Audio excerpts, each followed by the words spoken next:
A verdade que a grande mídia tenta esconder acaba de vir à tona. Enquanto juristas alinhados ao petismo atacam o ministro Luiz Fux, um voto histórico no Supremo começa a desmontar toda a farsa construída contra Jair Bolsonaro.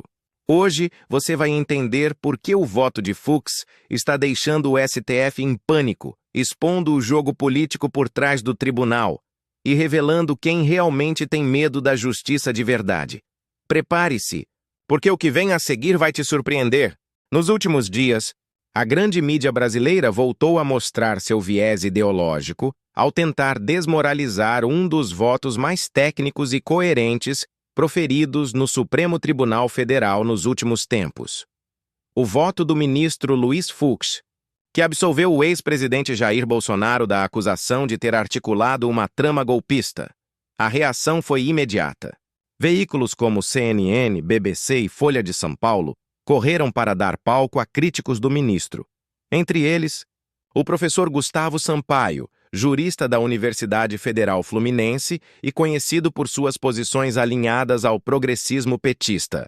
Em tom agressivo, Sampaio classificou o voto de Fux como negacionista, contraditório e até perigoso para a democracia.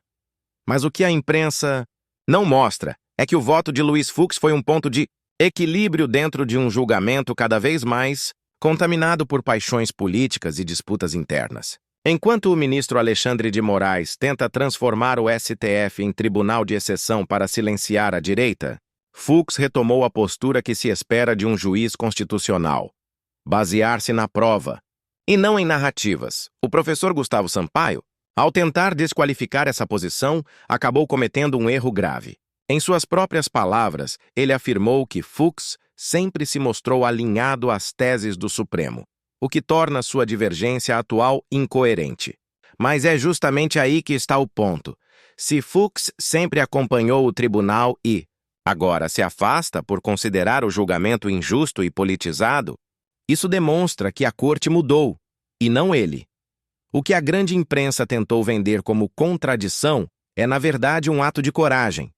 Em meio a um ambiente hostil, Fux se levantou contra um processo repleto de inconsistências jurídicas, onde delações premiadas sem provas materiais, como as de Mauro Cid e Braga Neto, foram usadas como pilares de uma condenação política. Em seu voto, Luiz Fux destacou que não existia comprovação direta da participação de Bolsonaro em qualquer plano de ruptura institucional e que o STF não tem competência para julgar ex-presidentes, conforme o texto constitucional. Esses dois pontos, ignorados por quase toda a mídia, desmontam a tese da trama golpista que vem sendo empurrada à força pela narrativa esquerdista.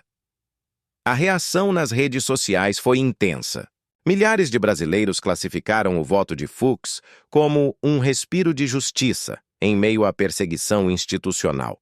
No antigo Twitter, mensagens de apoio tomaram conta das hashtags políticas, com frases como "Fux mostrou que ainda existe juiz no Supremo", "Um voto técnico em meio à histeria ideológica", "A esquerda esperneia porque perdeu o controle da narrativa". Mas por que o voto de Fux incomoda tanto? Porque ele expõe o teatro montado dentro do STF. Hoje, sob influência direta de Flávio Dino e Alexandre de Moraes, o tribunal age como agência de combate político, onde decisões monocráticas e interpretações inventadas servem para perseguir adversários e proteger aliados. Ao romper esse padrão, Fux desafia a hierarquia informal que domina os bastidores do Supremo. Uma hierarquia que não é jurídica, mas ideológica. Gustavo Sampaio, ao criticar esse movimento, acaba revelando o medo da esquerda diante de uma possível reviravolta no tribunal. Se outros ministros seguirem a linha de Fux, técnica, racional e constitucional, o castelo narrativo construído em torno da defesa da democracia pode ruir. E é justamente isso que a grande mídia teme. O caso também mostra como a imprensa tem funcionado como extensão do discurso político do STF. Em vez de questionar os abusos, ela se apressa em proteger os ministros que integram a ala mais autoritária da corte. Ao mesmo tempo, qualquer voz que ouse divergir, seja Fux, seja Marco Aurélio Melo, seja algum senador que critique os excessos de Moraes, é imediatamente rotulada como negacionista ou antidemocrática. Essa estratégia de rotulação serve para calar o debate jurídico e impedir que a população enxergue a verdade.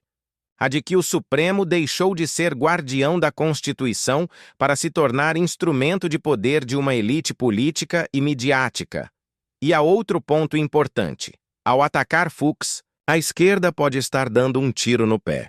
Ao dizer que seu voto é incoerente com decisões passadas, o professor Sampaio admitiu indiretamente que o julgamento atual é diferente de todos os anteriores. E por quê? Porque não há provas, não há ato concreto. Há apenas narrativas, delações e uma ânsia por punir um inimigo político. Enquanto isso, Fux optou por seguir o caminho que poucos têm coragem de trilhar, o da imparcialidade.